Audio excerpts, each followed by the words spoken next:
Bonjour à toutes et à tous, bienvenue pour ce premier J'ai rendez-vous avec Bernard Marie, fondateur de l'Institut IGI créé en 2007, institut de recherche par des praticiens, centre de formation et développeur également de l'outil Holacracy dans le monde, en partenariat avec la société américaine Holacracy One depuis plus de 12 ans. Le thème donc de cette première édition de J'ai rendez-vous avec Bernard Marie fait suite à une tribune que tu as écrite, Bernard Marie, et qui est publiée sur Ecopo, qui est création de valeur ou créateur de valeur. Tu as également réalisé une vidéo sur le sujet. Dans cette vidéo, tu nous dis que le concept t'est venu d'une entreprise que tu as accompagnée en Suisse, dans un secteur où les produits et les services délivrés en fait apportaient de moins en moins de valeur ajoutée aux clients. Du coup, un mot pour commencer, Bernard-Marie?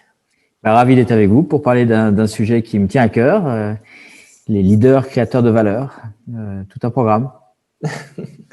Oui, effectivement. Un sacré programme. Et on va commencer tout de suite avec la première question. Donc, la culture de l'entreprise est influencée par sa structure. En tout cas, c'est ce que tu dis. Et du coup, quelle structure a été utilisée pour mettre en place cette culture de création de valeur? Waouh.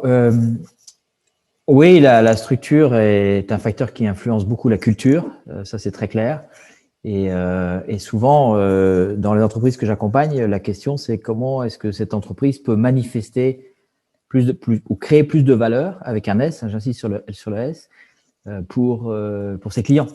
Et du coup, la question peut rapidement se poser. Enfin, j'ai en tête un cas très concret d'une entreprise qui avait pour stratégie de créer davantage de valeur. Les produits qu'elle délivrait jusqu'à date étaient des produits sur lesquels la marche érodait et forcément, il n'y a pas beaucoup de valeur. Le client pouvait très bien accéder aux mêmes produits sur Internet une fois que le conseil avait été donné.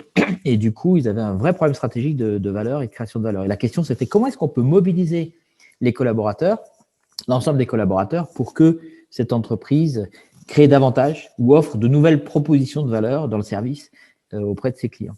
Et assez rapidement, en creusant le sujet, sachant que c'était un gros shift chez eux, on est arrivé à la conclusion que probablement pour que l'entreprise crée davantage de valeur, encore est-il nécessaire, dans leur cas, et je pense que ce cas est assez général, de créer une culture de création de valeur. Et pas simplement de travailler sur les offres de valeur, mais d'aller plus loin et de créer une culture de création de valeur. C'est-à-dire que si ils arrivaient sur l'ensemble des collaborateurs, pas seulement les collaborateurs qui étaient en front vis-à-vis des clients, mais à créer une culture de création de valeur à tous les étages, dans tous les rôles, y compris dans les fonctions support, comme l'informatique, comme la RH, comme la comptabilité, à ce moment-là, l'ensemble des personnes incarneraient cette culture de création de valeur et du coup, l'ensemble de l'entreprise tout entière pourrait évidemment créer de la valeur et en fait en l'incarnant.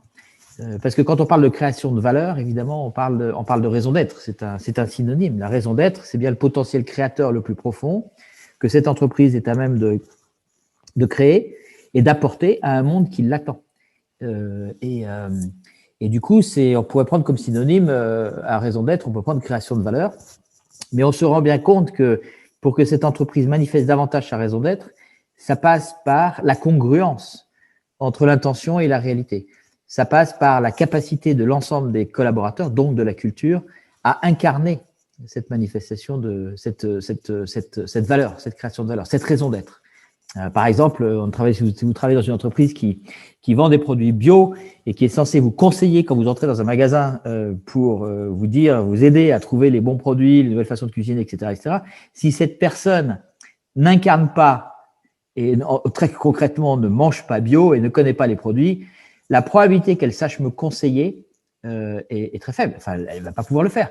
Par exemple, moi, je suis amené dans mes activités à donner des formations. Je ne suis pas un formateur.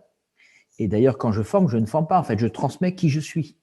Et c'est parce que je pratique Holacracy depuis 12 ans tous les jours que probablement je suis assez performant dans ma capacité à former les gens à Holacracy. Alors qu'en fait, je ne les forme pas. Je transmets ce que je suis. Donc voilà, c'est juste pour alimenter la conversation qui est très intéressante. Merci beaucoup. Et justement, ce qui était intéressant, c'est que tu parles de création de valeur au pluriel. Est-ce que tu peux nous éclairer sur ce sujet?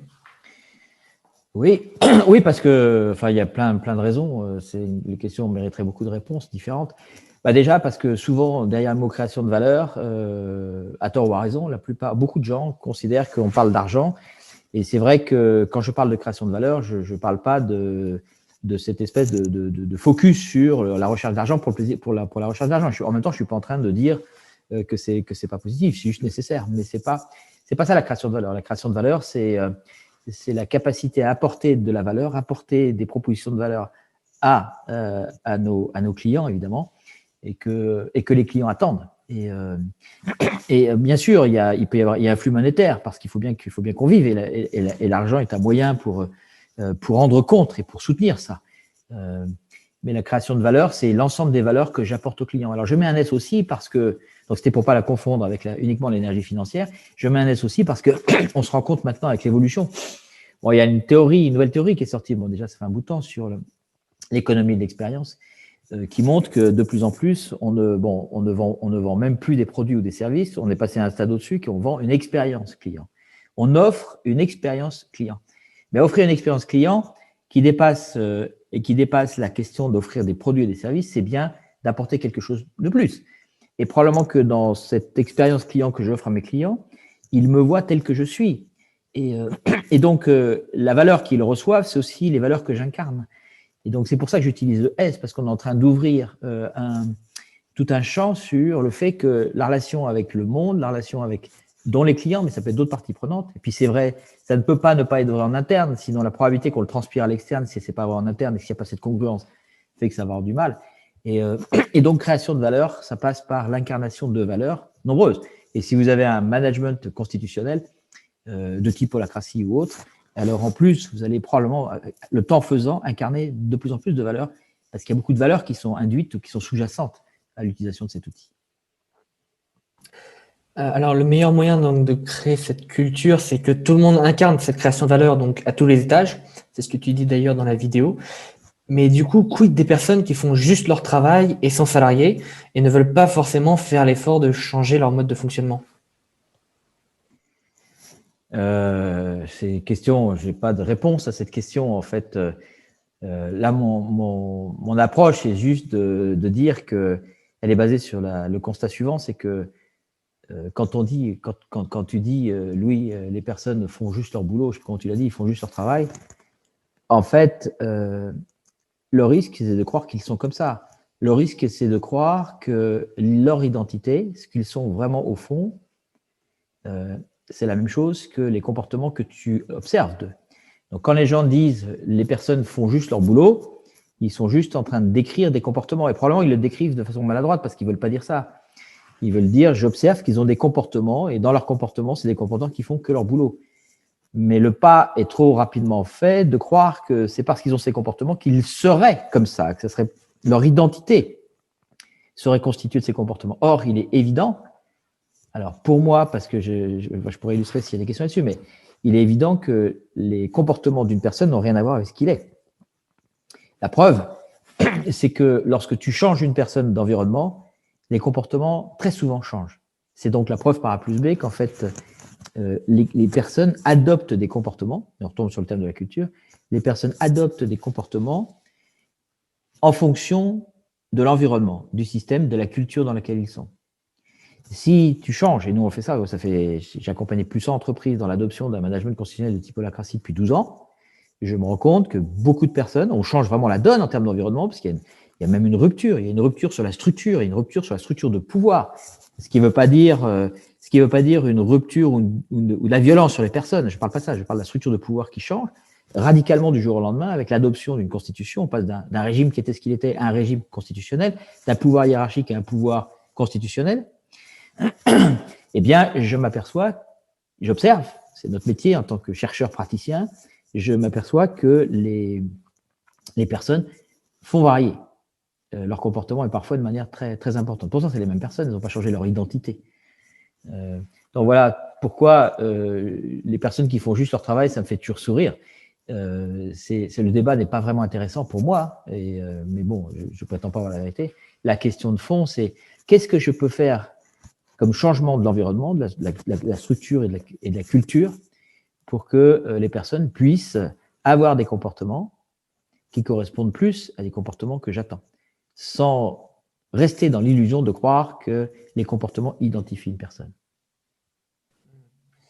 Et justement, euh, sans rester justement dans ce que tu viens de dire, pour rester justement dans ce que tu viens de dire, quid du coup dans l'industrie où il y a souvent en fait cette croyance ou cette projection, comme tu le dis, Quelle projection?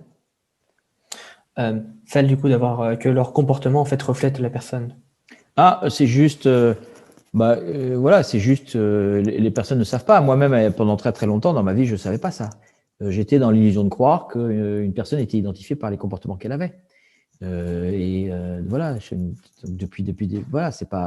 assez courant. Donc, en fait, il n'y a pas de milieu particulier dans lequel ça évolue. C'est juste les gens prennent conscience de ça. Et à chaque fois que je discute avec des personnes, j'en parle de ça. Et comme j'ai des exemples et beaucoup d'exemples, ça en devient crédible et je deviens légitime sur le sujet parce que je l'ai expérimenté. Parce que de la même manière, je parle que de ce que j'ai expérimenté, ce qui est notre métier. Par exemple, même pas forcément au niveau du travail. Si vous avez moi, je me rappelle avoir eu, bon, c'est un exemple qui est familial, mais qui pourrait être décalé, mais c'est la même chose. Je me rappelle avoir eu des difficultés avec mon fils aîné lorsqu'il était devenu assez grand, je crois qu'il avait 16-17 ans, donc il allait quitter la maison pour aller suivre des études, blablabla. Et je voyais bien il avait l'art d'appuyer sur les boutons et il me faisait réagir.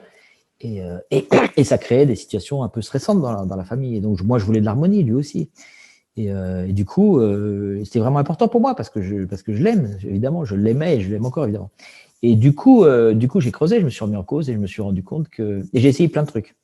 Et le truc qui a marché incroyable, alors que c'est vraiment simple, le truc qui a marché, c'était que j'ai pris conscience à un moment donné que, en fait, c'est moi qui créais, d'une certaine manière, j'ai pris la responsabilité de ce qui se passait et je créais cette situation simplement par le regard que je portais sur lui. Du jour au lendemain, j'ai décidé, de manière extrêmement ferme et déterminée, de changer mon regard sur lui, surtout dans les situations dans lesquelles il m'énervait au plus haut point. Et il s'est passé moins d'une semaine, alors en moins d'une semaine, les choses ont changé dramatiquement. Et donc voilà, en fait, c'est mon regard et ce que je viens de dire, je le fais aussi, enfin, ce coaching, je le fais avec tous les dirigeants que j'accompagne, et je leur dis attention, quand tu mets une étiquette sur telle ou telle personne, je comprends que tu le fasses, mais en réalité, tu es en train de dire que dans cet environnement-là, les personnes s'identifient au comportement que tu leur as observé. Et tu as raison. Mais si tu fais une rupture de structure, tu vas vers une rupture de culture, vers voilà, un autre système d'organisation du pouvoir, attends-toi à ce que les personnes changent de comportement. Et pour les aider, en plus de la structure, je t'invite à changer de regard. Et on fait un exercice qui est pas facile, mais qu'ils font volontiers, c'est de prendre la personne avec qui ils ont le plus de difficultés, et ils font le même exercice, je leur fais faire le même exercice que celui que j'ai fait avec mon fils des années en arrière. Très intéressant, merci beaucoup pour ça. Et du coup, on va aller sur un autre aspect un petit peu. Comment est-ce qu'une personne qui a plusieurs rôles, donc dans plusieurs cercles, peut-elle gérer son évolution professionnelle et ce contrat de travail avec la RH en même temps? Une personne, c'est assez banal, ça, d'avoir plusieurs rôles. J'ai plusieurs compétences, peut-être même plusieurs talents, il y a une grosse subtilité entre les deux. Et c'est vrai que si je vais plutôt vers les talents, je vais créer plus de valeur. Mais une personne qui a plusieurs rôles, plusieurs compétences, peut avoir donc plusieurs activités, et ce, dans plusieurs cercles différents.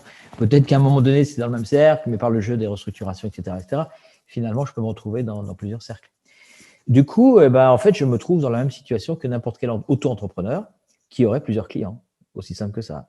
J'ai autant de clients que j'ai de rôles qui me sont affectés dans les cercles. Donc, j'ai un cercle où j'ai 2 rôles, voilà, enfin bref. Et du coup, l'évolution de mon contrat avec la RH, mon évolution professionnelle, je vais la faire évoluer de la même manière que je fais évoluer mes contrats commerciaux si j'étais un entrepreneur externe. C'est exactement la même chose. Enfin, en tout cas, il suffit simplement de changer de modèle mental, dire que finalement, le contrat de travail n'est ni plus ni moins qu'un contrat de travail, certes, parce que c'est le droit de travail qui s'applique et non pas le droit commercial, mais c'est un contrat. C'est bien un contrat entre un employé et un employeur. Donc, c'est bien un contrat entre un entrepreneur. C'est juste une question de regard. Hein. C'est un contrat entre deux personnes, la personne physique et une personne morale. Donc, je gère mon contrat avec la RH, mais la formulation n'est pas très juste, mais je vais développer. Mais je gère mon contrat avec la RH. Ça veut dire que je gère mes contrats, mon contrat. Je donne mon énergie, mes talents avec en face, en retour, une rémunération. Je fais ça et je vais faire évoluer ça avec l'employeur. Du coup, la question de l'employeur, c'est pas la réalité, c'est que l'employeur, c'est pas la RH. Ça, c'est pas vrai. l'employeur, c'est le responsable hiérarchique. Puisqu'en fait, le contrat, je signe un contrat avec un hiérarque, avec un responsable hiérarchique. Puisque un contrat de travail, dans le droit du travail, c'est tout simplement un contrat dans lequel il y a 3 éléments. Il y a un élément de rémunération, bien sûr. Il y a un élément qui dit, en gros, alors de façon plus ou moins floue, le travail que je dois délivrer. Donc, je délivre un travail, moyennant quoi j'ai une rémunération. Et tout ça est assorti d'un lien de subordination. Dans tous les contrats de travail, il y a un lien de subordination, c'est-à-dire que j'ai un responsable hiérarchique. Tous les mots que j'utilise sont des vrais mots. Je ne suis pas en train de noircir quoi que ce soit, c'est la réalité. Il n'y a pas de jugement de ce que je viens de dire. Parce qu'il y a des bonnes raisons pour lesquelles ce contrat de travail existe.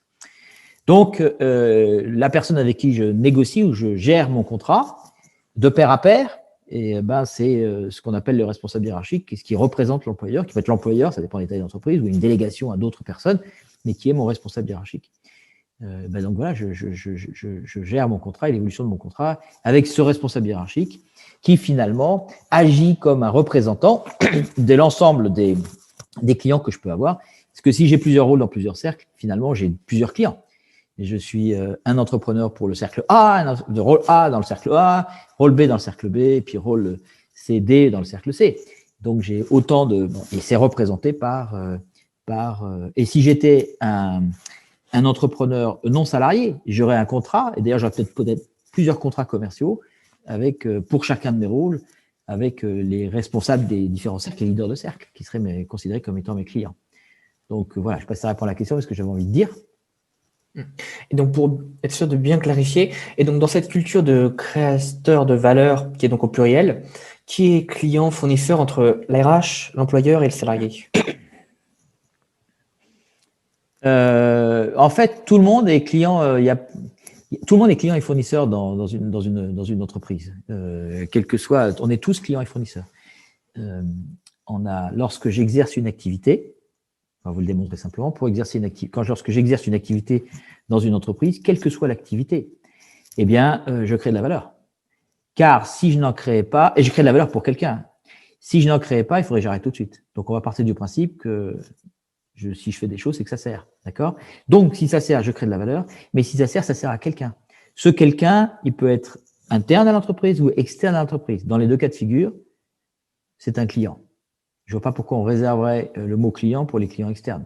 Ça, c'est juste une limitation mentale que je vous propose de lever, parce que dans tous les raisonnements que j'ai avec nos clients, en fait, on fait tomber la membrane juridique. La membrane juridique d'une entreprise, elle a un intérêt pour certaines choses, mais elle n'a strictement aucun intérêt dans ce que je suis en train d'exercer, dans ce que je suis en train d'expliquer, puisqu'on est dans du fractal, en fait.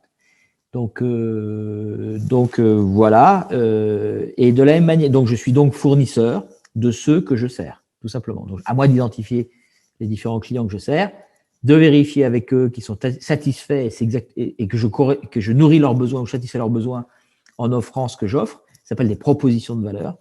Et je ne peux pas les définir tout seul, je les définis évidemment avec mon client, ça on le sait.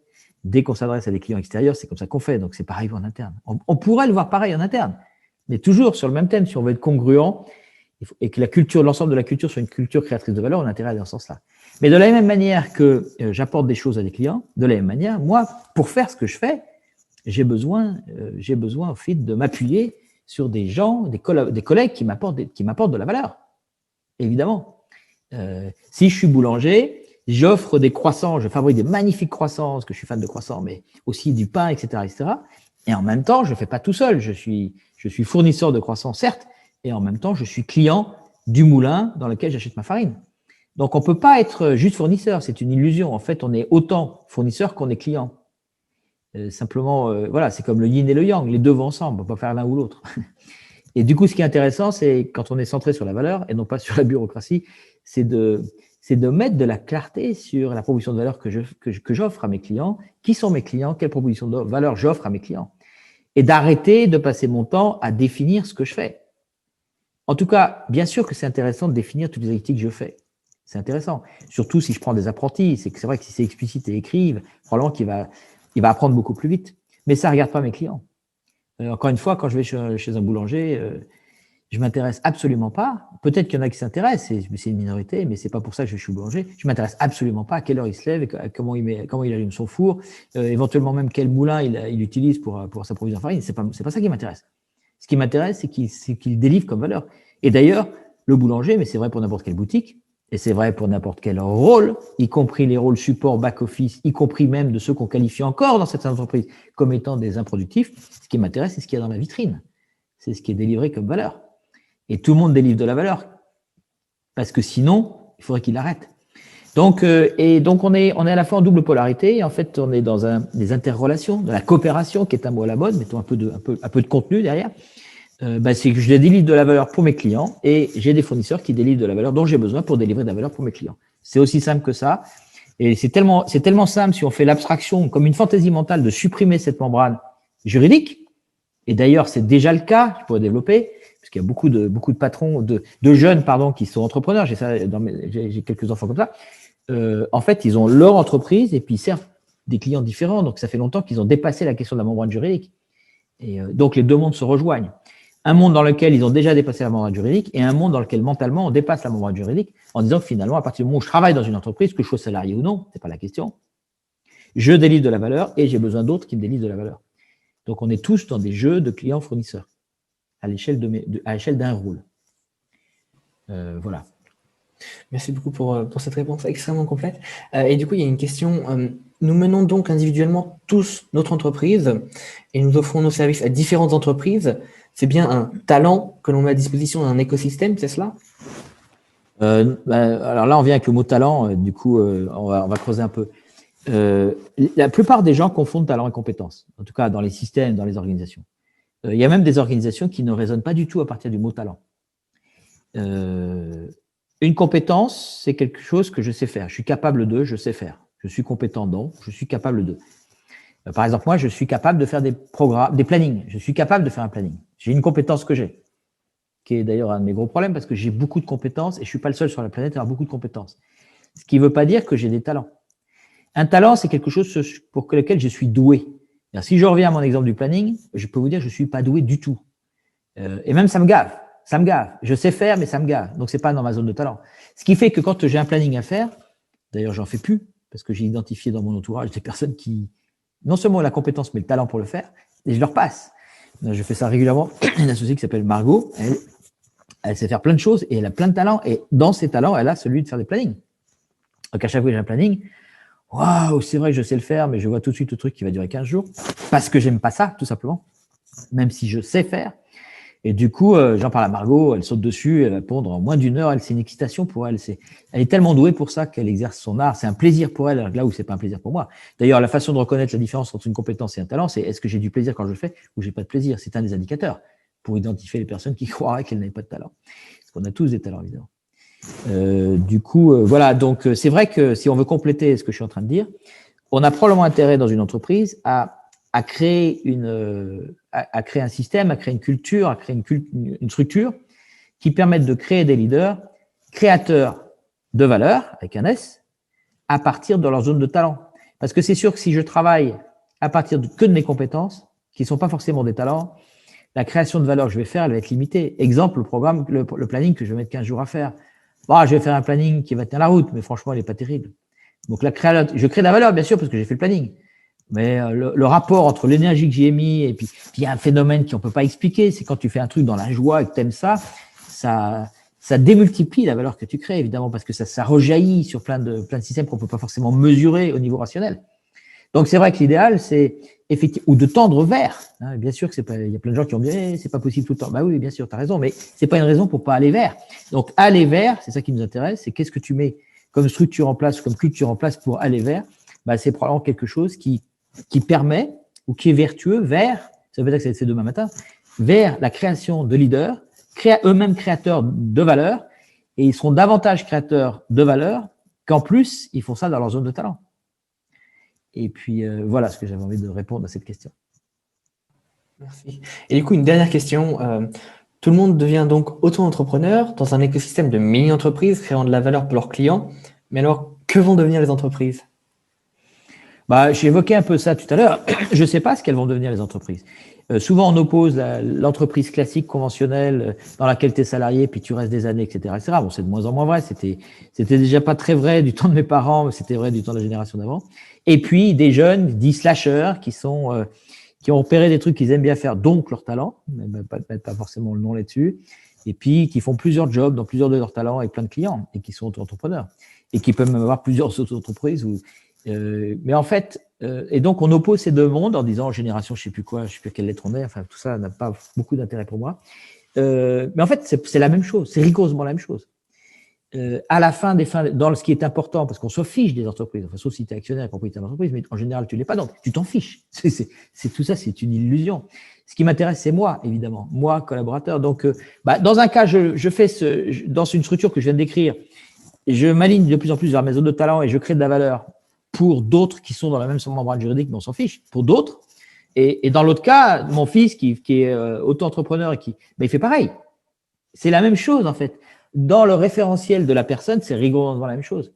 Sauf que d'un côté, il y a un droit du travail qui est ce qu'il est, de l'autre côté, il y a un droit commercial qui est différent. Mais c'est la même chose en termes de posture si tu te centres sur la personne qui crée de la valeur. Tout dépend du référentiel dans lequel on se place. Donc, pour moi, il n'y a pas d'évolution. Alors, les évolutions d'entreprise, on verra, j'en sais rien, je n'ai pas de baguette magique ni de boule de cristal. C'est sûr qu'il faut qu'elles évoluent vers un management qui va dans ce sens-là. Et d'ailleurs, tous les jeunes qui font ça, ils sont en train de montrer l'exemple. Je ne sais pas si tu veux que toutes les entreprises fassent le lien entre les deux, mais ils sont en train de montrer l'exemple. Ce que veulent les gens, c'est, même s'ils ne le disent pas, c'est ce que les jeunes, en tout cas, auxquels je pense, il y en a beaucoup, ce n'est pas un cas unique. En fait, naturellement, de façon probablement inconsciente d'ailleurs, ils s'orientent sans le savoir vers des activités qu'ils aiment, donc qui correspondent à leur zone de talent, pour des gens qui ont besoin de ça. Bon, voilà, ils nous montrent la route. Alors après, pourquoi ne pas le faire aussi dans les entreprises d'aujourd'hui? Il n'y a rien qui l'empêche. En tout cas, nous, on le fait sur plusieurs entreprises depuis un bout de temps. Donc pour moi, c'est la même chose.